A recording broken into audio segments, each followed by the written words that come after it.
हो गया 400 ml तक, 400 ml तक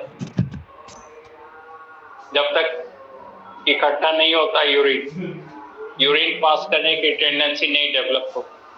400 ml जब यूरिन हो जाएगा तो उसको कहते हैं मिक्टुरेशन थ्रेशोल्ड, तो sensation of urination will begin.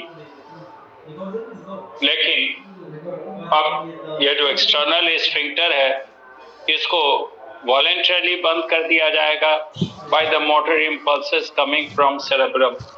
Normally micturition एक इनवॉलेंटरी प्रोसेस है under the control of micturition centre present in the pons just above the medulla oblongata.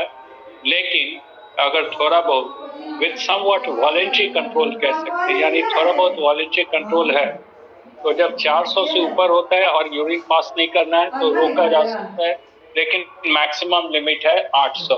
800 के बाद वॉलेंटरी कंट्रोल खत्म हो जाएगा तो यूरिन विल पास आउट, उसके बाद यूरिन पास आउट हो जाएगा।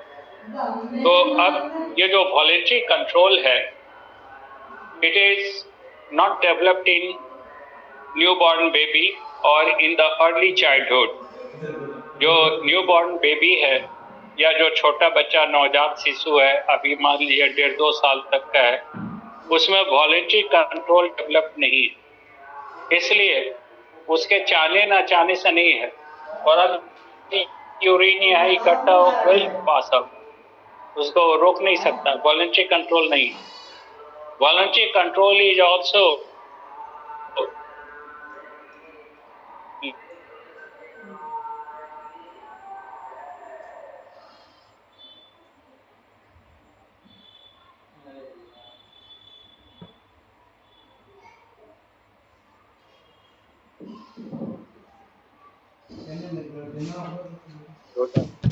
तो घर में मेंबर्स लोग नाराज होंगे कि आप बोल देते चले जाते, लेकिन वो उनके कंट्रोल में नहीं है। ओल्ड एज में ये कंट्रोल कम हो जाता है, छोटे बच्चे में भी ये कंट्रोल कम है और न्यू बॉर्न बेबी में तो अभी है ही नहीं। ये लगभग 2-2.5 साल के बाद से ये डेवलप होना शुरू होता है वॉलेंटरी कंट्रोल, जो चाह के रोक लें यूरिन। और सर्टेन कंडीशंस हैं, जैसे ऑटोनोमिक नर्वस सिस्टम ले तो activation of sympathetic nervous system, activation of sympathetic nervous system stimulates the micturition. यानी जब कभी भी डर होगा, घबराहट हो,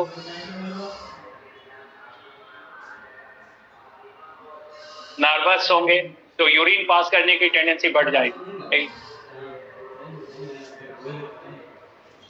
एग्जामिनेशन वगैरह में ऐसा लगेगा कि बात तुम जाना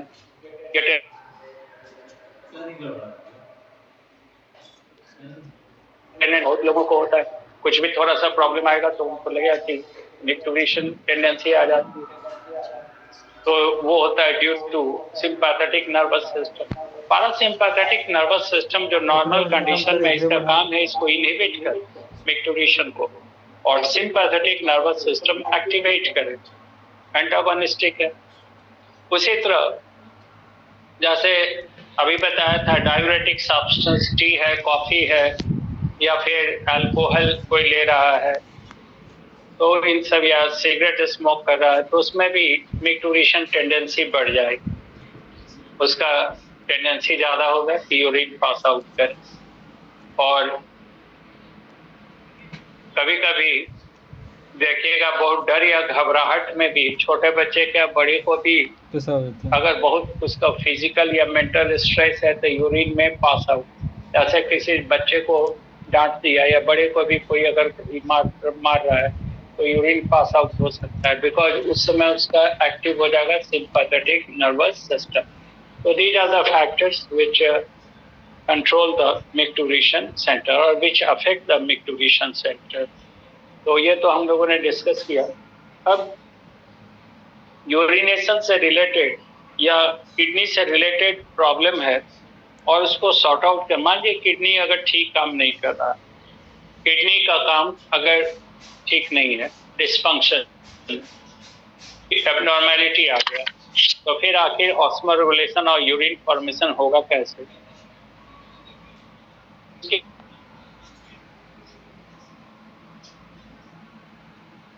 लिए एक शब्द है। तो हम लोग डायलाइजर तो एक बहुत कॉम्प्लेक्स मशीन है, हम लोग तो उसको नहीं समझ सकते हैं, उतना ऑपरेटर्स बहुत कॉम्प्लेक्स है, लेकिन यहाँ पे सिंपल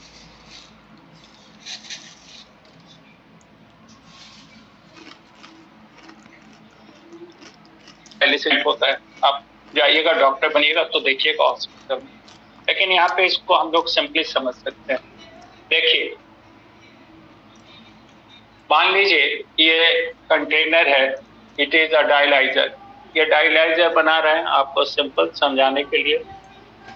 और डायलाइजर में के अंदर यहाँ पे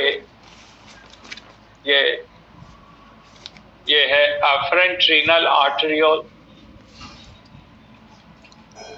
अफरेंट रीनल आर्टेरियोल यानी किडनी में जो आर्टरी जाता है ब्लड लेके, उसको कनेक्ट कर देते हैं इस डायलाइजर से। यहाँ पे जैसे किडनी से जो जा रहा है उसी को इधर भी कनेक्ट कर दिया, एक सपोर्टिंग बीच में लगा दिया जंक्शन, तो ये कनेक्ट हो गया डायलाइजर से। और इधर से है इफरेंट रीनल आर्टेरियोल, जैसे किडनी में जाता है अफरेंट, ये डिवाइड करता है ग्लोमेरुलर कैपिलरीज में, वहां से फिल्ट्रेशन होता है, और फिर ब्लड जो बाहर जाएगा ये इफरेंट रीनल आर्टेरियोल, जो कल बताया था कि इसी में डिवीजन होता है तो कैपिलरी वासा रेक्टा कहलाता है। तो ये हो गया। अब इसके बीच में यहाँ पे इस तरह का नेट है, जाल है ट्यूब का, इसको सेलोफेन ट्यूब कहते हैं। सेलोफेन ट्यूब का जाल है, नेट है, सेलोफेन ट्यूब का ये जाल है। हमने ऐसा इसको बना दिया, बट ये नेटवर्क लाइक होता है, जाल नुमा होता है। और इसके अंदर डायलाइजर फ्लूइड भरा हुआ है, डायलाइजर फ्लूइड है इस इंस्ट्रूमेंट के अंदर, it is the dialyser fluid. और ये ग्रीन कलर से बनाया है सेलोफेन ट्यूब। सेलोफेन ट्यूब का ये पोर्स है। The diameter of these pores are similar और equal to the diameter of glomerular capillaries. Glomerular capillary का जो पोर है उसी का डायमीटर, सेम डायमीटर का ये पोर। तो ये है अफरेंट रीनल आर्टेरियोल, ये है इफरेंट रीनल आर्टेरियोल, ये है सेलोफेन ट्यूब, सेलोफेन ट्यूब, और ये है डायलाइजर फ्लूइड, डायलाइजर फ्लूइड।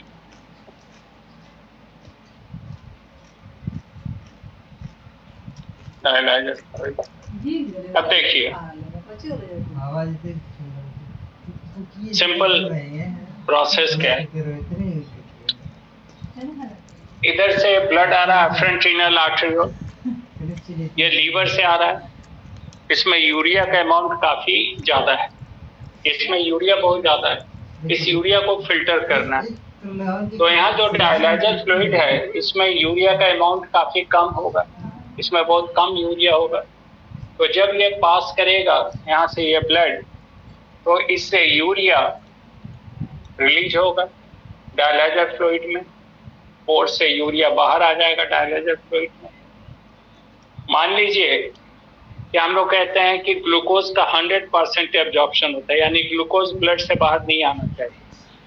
तो जितना अमाउंट ग्लूकोज का यहाँ पे ब्लड में है, सेम अमाउंट ग्लूकोज का यहाँ रखेंगे इस डायलाइजर फ्लूइड में, तो इक्वल अमाउंट रहेगा, तो ये बाहर नहीं आएगा। अब अगर ब्लड में कोई चीज देना है, ब्लड के अंदर या बॉडी को कुछ पहुंचाना है, तो उसका अमाउंट डायलाइजर फ्लूइड में ज्यादा रखेंगे, सो डैट ये डिफ्यूज कर जाएगा ब्लड में। तो सिंपल टेक्निक यही है कि जिस चीज को निकालना है, जो मेटाबॉलिक वेस्ट है या बॉडी को नुकसान करने वाला है, उसको ब्लड से बाहर लाने के लिए डायलाइजर फ्लूइड में उसका अमाउंट काफी कम रखेंगे, तो अपने आप ये डिफ्यूज कर जाएगा हायर टू लोअर कंसंट्रेशन। और जिस चीज को नहीं निकालना है उसी में रहने देना है, जैसे ग्लूकोज, उसका अमाउंट सेम रखेंगे जो ब्लड में है, तो ये बाहर नहीं आएगा। और अगर कोई चीज ब्लड में पहुंचाना है, बॉडी को पहुंचाना है, अब ये जब सेलोफेन से होकर बाहर निकलेगा ये इफरेंट रीनल आर्टेरियोल से, तो इसके पास यूरिया का लेवल बहुत कम होगा, उतना ही होगा जितना कि किडनी से बाहर आता है। तो किडनी जो काम करता है कि क्या रखना है और क्या उसके बाहर निकालना है, ये काम में मदद कर रहा है एक ये इंस्ट्रूमेंट जिसको डायलाइजर कहते हैं। The whole process is called dialysis. तो इस डायलाइजर फ्लूइड का जो कंपोजिशन है ये डिटरमिन किया जाता है बाई नेफ्रोलॉजिस्ट जो डायलिसिस कर रहा है। वो देखते हैं कि पेशेंट का क्या कंडीशन है, उसके अंदर यूरिया या दूसरे चीज का लेवल कितना, उसी हिसाब से इसका डायलाइजर फ्लूइड का कंपोजिशन वो मेंटेन करते हैं। और टाइम टू टाइम जब डायलिसिस होता है तो time to time dialyser fluid को चेंज किया जाता है। तो डायलिसिस में आर्टिफिशियल किडनी भी लोग कहते हैं, इसको आर्टिफिशियल किडनी भी कहा जाता है और डायलाइजर भी कहते हैं। लेकिन इससे कभी ये नहीं कंफ्यूज करना है कि अगर किडनी डैमेज हो जाएगा तो डायलाइजर काम करेगा। नो, ये सिर्फ डिफेक्टिव किडनी को सपोर्ट करता है। अगर किसी पर्सन का किडनी डैमेज हो गया तो फिर डायलिसिस से कुछ नहीं होगा। तो किडनी थोड़ा कम काम कर रहा है, उसको सपोर्ट कर रहा है डायलाइजर। तो जैसे किसी के ब्लड में यूरिया लेवल बहुत बढ़ता जा रहा है, किडनी नहीं निकाल पा रहा है, तो टाइम टू टाइम उसको डायलिसिस में करवाना होता है। तो पहले तो हॉस्पिटल वगैरह में डायलाइजर होता था बहुत बड़ा साइज का, हॉस्पिटल वगैरह में, तो वहाँ पे एक बार चला गया, पेशेंट को अटैच कर दिया डायलिसिस से। अब वहाँ पे 2-4 दिन 5 दिन 7 दिन वैसे ही रूम में अपना डायलिसिस हो रहा है। लेकिन अब पोर्टेबल डायलाइजर आ गया। तो पोर्टेबल डायलाइजर का ये एडवांटेज है कि कोई पर्सन जिसका किडनी डिफेक्टिव है वो डायलाइजर को अपने साथ लेके जा सकता है अपने वर्क प्लेस पे, जहां भी जाएगा वो ले, और उसका डायलिसिस भी हो रहा है, काम भी कर रहा है। तो जब ब्लड में यूरिया लेवल वगैरह नॉर्मल हो जाए, सब सॉल्ट वगैरह का, तो फिर डायलिसिस से हटा देते हैं पेशेंट को। फिर अपना महीना 2 महीना 3 महीना जब काम करेगा फिर लेवल बढ़ेगा, फिर डायलिसिस होगा। लेकिन जैसे जैसे किडनी कमजोर होता जाता है तो डायलिसिस की फ्रीक्वेंसी बढ़ती जाती है। जैसे पहले अगर 2-4 महीना पे होता है तो फिर धीरे धीरे घट के कुछ दिनों पे होने लगेगा। तो ऐसे कंडीशन में एक ही उपाय होता है और वो होता है किडनी ट्रांसप्लांटेशन। बिकॉज जब तक किडनी को चेंज नहीं करेंगे डायलिसिस से वो ज्यादा दिन जिंदा नहीं रहेगा। ये सपोर्टिव डिवाइस है, ये नहीं समझना है कि इससे कोई पर्सन परमानेंटली जिंदा रहेगा। तो ये डायलिसिस पता है। और अब लास्ट में थोड़ा सा डिफेक्ट है। डिफेक्ट में सुन लीजिए, जैसे अगर हम लोग कहेंगे नेफ्राइटिस, तो नेफ्राइटिस कहेंगे तो कोई भी प्रॉब्लम हो जाएगा, एनी इन्फ्लामेशन और defect in the kidney. Kidney में कोई भी इन्फ्लामेशन या डिफेक्ट है तो इट इज कॉल्ड नेफ्राइटिस। अगर पेल्विस रीजन में, जहाँ पे यूरेटर कनेक्टेड है किडनी से, पेल्विस में अगर कोई इन्फेक्शन या इन्फ्लामेशन है तो it is called pyelonephritis. Pyelonephritis कहने का मतलब है इन्फेक्शन और inflammation in the kidneys, pelvis में, पाइलोनेफ्राइटिस। अगर यूरेटर में कोई प्रॉब्लम है तो फिर उसी तरह अब यूरिनरी ब्लैडर में भी प्रॉब्लम होगा तो सिस्टाइटिस। सिस्ट टर्म आता है ब्लैडर के लिए। तो यूरिनरी ब्लैडर के अंदर कोई इन्फेक्शन हो जाए, इन्फ्लामेशन हो जाए, कोई प्रॉब्लम आ जाए तो कहेंगे सिस्टाइटिस। सिस्टाइटिस मतलब प्रॉब्लम इन यूरिनरी ब्लैडर। कुछ टर्म्स है जैसे हिस्टेक्टोमी कहते हैं, तो it is the surgical removal of uterus. तो हिस्टेक्टोमी मतलब नहीं कि टिश्यू को हटाते हैं, यूट्रस। उसी तरह cystitis, defect in urinary bladder. मान लीजिए किसी को कैंसर हो गया, टीबी हो गया, कुछ हो गया, कई बार तो इसको कैंसर वगैरह हो जाता है तो यूरिनरी ब्लैडर को हटा देते हैं, रिमूव कर देते हैं। पर्सन का कोई से एक थैला लगा देते हैं, यूरिनरी ब्लैडर लगा देते हैं उसके बॉडी से, उसी में यूरिन इकट्ठा होता है। तो इसमें सिस्टाइटिस हो गया। यूरेथ्रा में कोई इन्फेक्शन होगा तो यूरेथ्राइटिस हो गया, यूरेथ्राइटिस। अब एक कंडीशन आता है किडनी स्टोन, किडनी स्टोन, और जिसको रीनल कैल्कुलाई भी कहते हैं। रीनल कैल्कुलाई और किडनी स्टोन, तो किडनी स्टोन के फॉर्मेशन का कारण है कि जैसे मान लीजिए ये किडनी है और ये यहाँ से यूरेटर है। अगर यूरिन में कैल्शियम ज्यादा है, जिसको कहेंगे हाइपर कैल्सीमिया यानी abnormal increase in the amount of calcium in the blood. तो ब्लड में कैल्शियम लेवल होता है 9 to 14 मिलीग्राम पर 100। उससे ज्यादा होगा तो यूरिन के साथ पास करेगा। तो अगर हाइपर कैल्सीमिया है तो कैल्सी यूरिया हो जाएगा। Hyper calcaemia abnormal increase in the level of calcium in blood, तो ये पास होगा यूरिन से, तो इसको कहेंगे कैल्सी यूरिया। तो कैल्सी यूरिया हो गया, कैल्शियम आ रहा है। तो कैल्शियम अब धीरे धीरे इकट्ठा होने लगता है in the wall of the pelvis.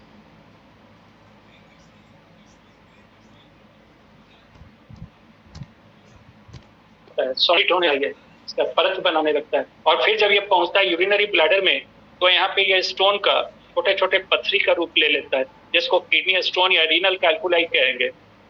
और अगर ये चला या यूरेथ्रा में, तो यूरेथ्रा के पैसेज को ब्लॉक कर देगा, यानी यूरिन को पास होने में दिक्कत होगी। तो पेनफुल यूरिनेशन हो जाता है। पेनफुल एंड स्कैंटी यूरिनेशन यानी यूरिन पास करने में बहुत दर्द होगा और पेल्विस रीजन में भी बहुत दर्द होगा। साथ साथ अब यूरिन पूरा पास नहीं कर रहा है तो किडनी के डैमेज होने का चांसेस होता है। तो इसलिए इसका इमीडिएट होता है, अगर किडनी स्टोन हो गया तो इसको सर्जिकली रिमूव कर दिया जाता है। लिथोस्कोपी भी एक टेक्निक है जिसमें कि सर्जरी की जरूरत नहीं पड़ती है, इसको तोड़ दिया जाता है इंटरनल स्टोन को। तो ये सब है प्रोसेस। तो ये हो गया रीनल कैल्कुला, ये होता है ज्यादा कैल्शियम का लेवल बढ़ने से ब्लड में। और कैल्सी यूरिया, इसी में बताया था कि आपको ब्लड कैल्शियम लेवल को कंट्रोल करने में हार्मोन था, जिसमें हमने कहा था कि 2 हार्मोन है, पीटीएच और थायरोकैल्सिटोनिन। और बताया था कि पीटीएच का लेवल अगर बहुत बढ़ गया, अगर हाइपर सिक्रीशन हो गया पीटीएच का, तो excessive loss of calcium from the bone. बताया था हाइपर सिक्रीशन ऑफ पीटीएच पाराथ hormone causes excessive loss of calcium from the bone. तो नतीजा hyper calcaemia and it will cause calciuria. उसमें लिखवाए हुए एंडोक्राइन में देखिएगा, रीनल स्टोन और kidney stone renal calculi form करेगा। तो ये भी एक प्रॉब्लम है इससे रिलेटेड। देन एनूरिया, एनूरिया एनूरिया मतलब no urea formation. Kidney urea का निर्माण बंद कर दिया तो it is fatal, person will not survive. Anuria. Then dysuria, painful urination. Dysuria में यूरिन पास करेगा लेकिन काफी प्रॉब्लम, दर्द होगा, पेनफुल यूरिनेशन। और polyuria, excessive loss of water with urine, जिसको हम लोगों ने डायूरेसिस भी कहा। और डायबिटीज मेलिटस कहा, जहाँ पे इंसुलिन की डिफिशियंसी से ब्लड यूरिन के साथ ग्लूकोज पास आउट हो रहा है, ग्लूकोज यूटिलाइज नहीं हो रहा है। और एडीएच के हाइपोसिक्रेशन से डायबिटीज इंसिपिडस यानी टेस्टलेस यूरिन, जिसको हम लोगों ने डायूरेसिस भी कहा।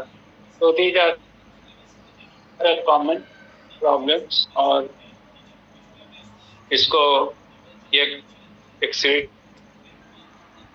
सिस्टम आपको इस छुट्टी में बता गए। एक तो रेस्पिरेटरी सिस्टम पढ़ लिया हम लोगों ने और एक पढ़ लिया एक्सक्रीटरी सिस्टम। अभी आपके बैच में 12th के बैच में चल रहा है ईयर तो वहाँ पे अब 14 तारीख से फिर क्लास स्टार्ट हो जाएगा, तो 14 से तो वहाँ उसको ईयर कंप्लीट करेंगे। ईयर के बाद वहीं पे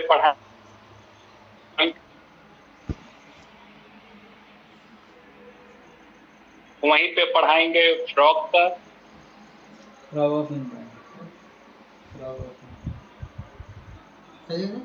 फ्रॉग ऑफलाइन पढ़ाएंगे सर।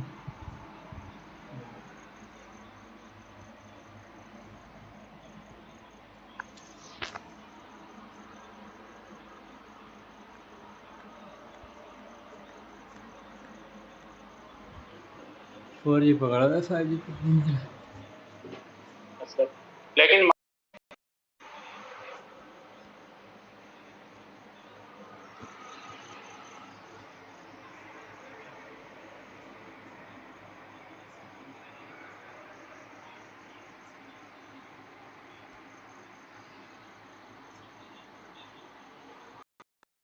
फ्रॉग का अभी सब सुनने में लगता है छोटा टॉपिक, फ्रॉग पढ़ेंगे तो उतना ही सिस्टम है जैसे ह्यूमन का सिस्टम, वैसे ही फ्रॉग का। और वो आपके एनसीईआरटी में दिया हुआ है, एनसीईआरटी में वो दिया हुआ है, तो उससे क्वेश्चन पूछेगा ही, तो क्वेश्चन लगभग रहेगा उससे। उसके बाद जॉइंट मसल से उससे क्वेश्चन रहता ही रहता है। अभी ईयर वाला पढ़ा देंगे, रिसेप्टर हो जाएगा। अब डाइजेशन रहेगा, डाइजेशन